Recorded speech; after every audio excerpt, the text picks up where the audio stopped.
네, 떡기자 꿀정보입니다. 주 52시간 근무제 작년 7월부터 시작돼서 지금까지 그래도 많은 변화들이 생겼죠. 네, 올해까지는 300인 이상의 사업체에 적용되지만 내년에는 50인 이상 사업체로 적용 대상이 확대되는데요.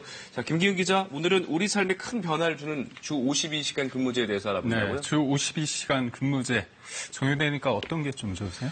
저희 아내 같은 경우에는 좀 출퇴근도 자유로워지고 저녁 시간이 많이 생겨서 아이와 좀 보낼 수 있는 시간이 늘어나더라고요. 네, 뭐 혜택을 못 받는 분들도 계시지만 그래도 저녁 시간이 생겼다는 분들도 계시더라고요. 맞습니다. 저녁이 있는 삶 이런 분들이 좀 제법 많아졌죠. 하지만 상대적으로 이전에 비해서 이제 52시간 근무제 때문에 수입이 좀 줄었다 이런 분들도 있더라고요. 네. 공통적인 건 52시간 근무제 계산법이 그리 쉽지 않다는 겁니다. 특히 근무 형태가 다양한 사업장에선 주 52시간 근무제를 지키기 위한 고민이 이만저만이 아닌데요.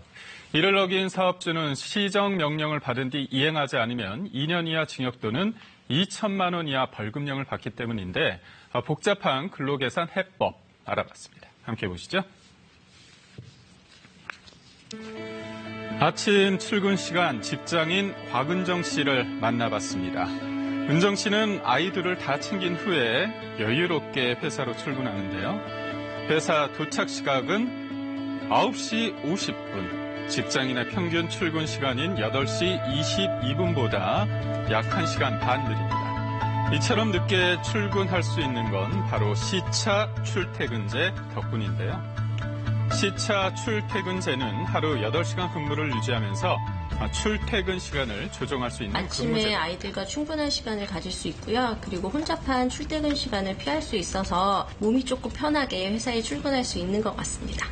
이 기업은 일찌감치 다양한 유연 근무제를 도입했습니다. 특히 2011년부터는 명절이나 연휴 전에 교통 혼잡 없이 미리 이동해 근처 센터에서 일할 수 있게 원격 근무 시스템도 만들어 시간과 공간의 효율성을 높였습니다.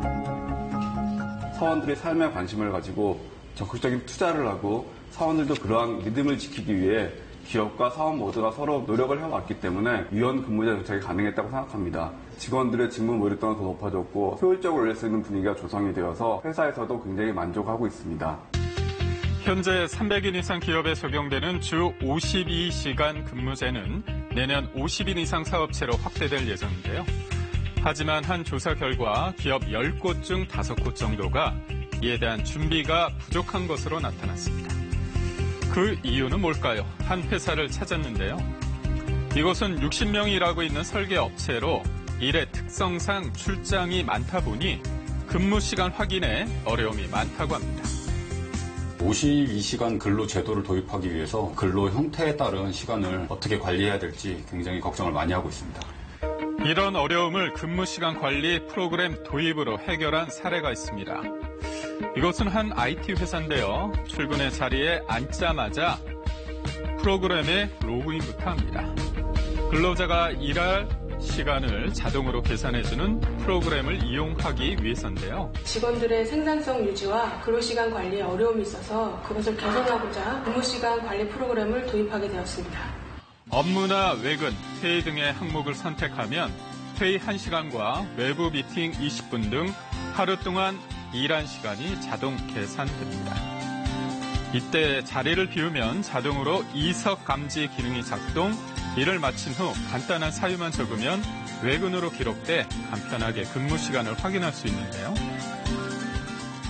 이 프로그램 덕분에 밖에서 일을 얼마나 했는지 알 수 있어서 편리하고 좋았던 것 같습니다. 이번엔 52시간 근무제 계산법에 대해 알아봅니다.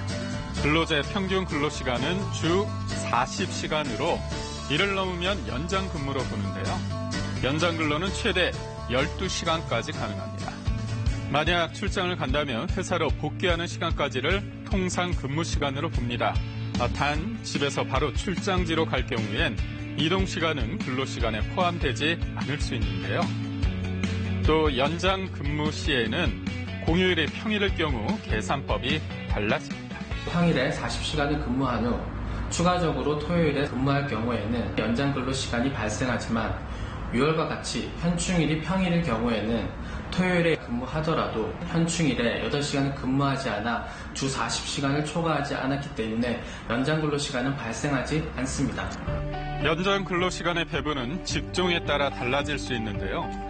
근로자가 출퇴근 시간을 자유롭게 정하는 선택적 근로시간제는 노사합의를 통해 한 달 이내 정상 기간을 평균해 한 주 40시간을 넘으면 연장 근로로 인정됩니다.